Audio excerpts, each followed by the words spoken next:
Thank you.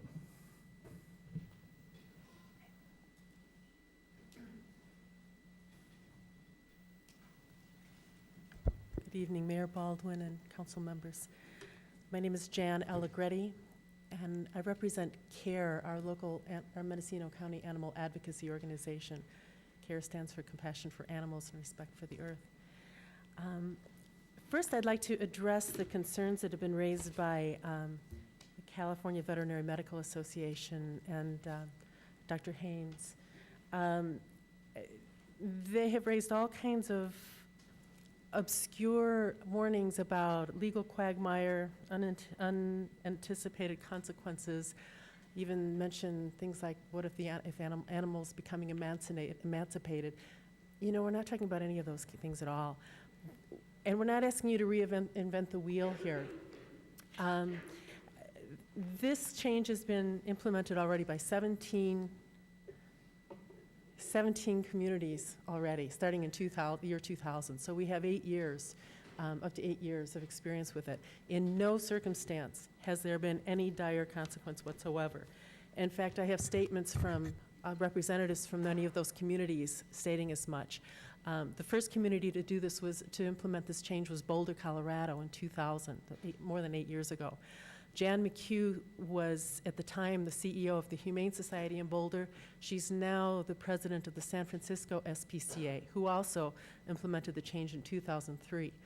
Jan McHugh says, being an animal guardian does not change the legal status of animals as property.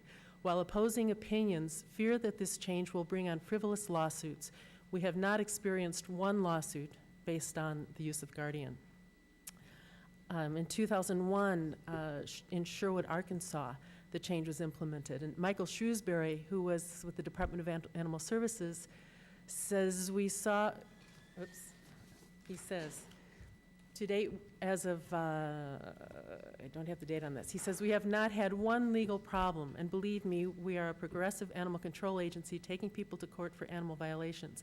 The judge realizes that it is just a change for namesake and institutes judgment on law just the same as he had done before the name change was put into effect. 2003, the change was implemented in the county of Marin and along with the 11 cities within Marin County. Diane Allegretto was the executive director of the Humane Society, and she says, quote, "The sky did not fall and life as we know it in Northern California did not come to an end. The courts are not clogged with lawsuits and animal care professionals are not harried." Michael McCoy, a veterinarian in Imperial Beach, which implemented the change in 2006, says there is no reason, either legal or emotional, why we should not incorporate the phrase owner-guardian into this ordinance. There's no legal or threatening responsibility laid upon any individual or organization or profession. Jen, you have about 30 seconds left. Oh my gosh. Our local veterinarian, Katie Summers, wanted to be here tonight. She's on call. She emphasizes her support for this issue. I have copies of these statements that I'll give to all of you. I also want to suggest an alternative definition to the one we originally offered, one that reflects the broader influence of the change. And also just simply to say that in light of, as Councilman Thomas said, I believe that looking for ways to implement, achieve the goals of these ordinances with minimal staff involvement.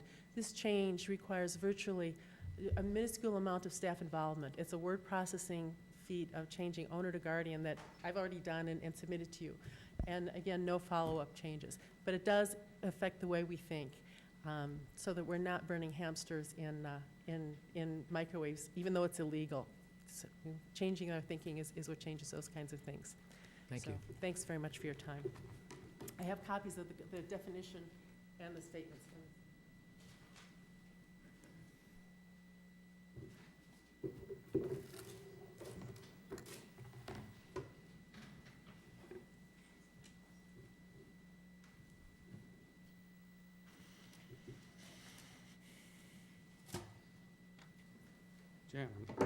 Jan, I'm leaving a space for you here.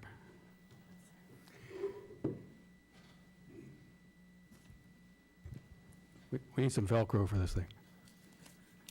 I'm Steve Scalmanini, live here in the city. I'll be very brief. I'd just like to support the idea of getting the Trees Commission together for next year sometime, and let's just try and make some progress on that. I just want to be one more voice in support of that. And that's all. So, thanks. He wins the short prize. Thank you, Mr. Skelmanini.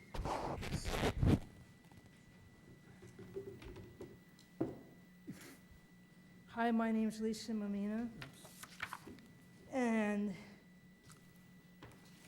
when I read the unfinished business number 10A, it says discussion and possible prioritization of new ordinances. That's all it says. So I'm really glad that the council has listened to the audience on, I think I heard 3 different ordinances brought up. But I didn't look at the website to find out how many ordinances the council is faced with. Maybe there's 17, or maybe there's just the 3, the trees, the night lighting, and the guardianship. Well, however many there are, or however few there are, I'm hoping that we can just take away the word possible and just put discussion and prioritization of new ordinances. Because it sounds like the tree ordinance, we've been discussing that for a few years, and the night lighting has been something we've been discussing, and the sign ordinance was discussed, and I don't even know if that was ever resolved. So I'm hoping that anything that's, and I agree with Steve, I was thinking of that earlier, that Velcro would be good for the timer on the counter.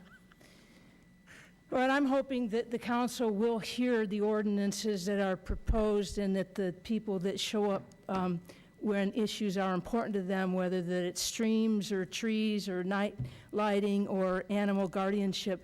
There's a whole lot of information. Dr. Haynes brought a lot of information forward from the CVMA, and the public and the school brought a lot of information. So I applaud the council to take the time to listen to the people, and I hope that that we can remove the word possible and just prioritize the many ordinances that are here before us. And thank you for your time.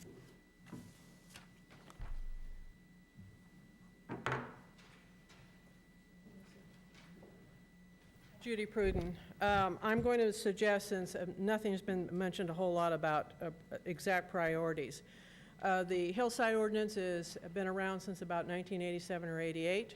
Historical preservation about 89, 90. And a couple other issues. Signs been in and out well over a decade.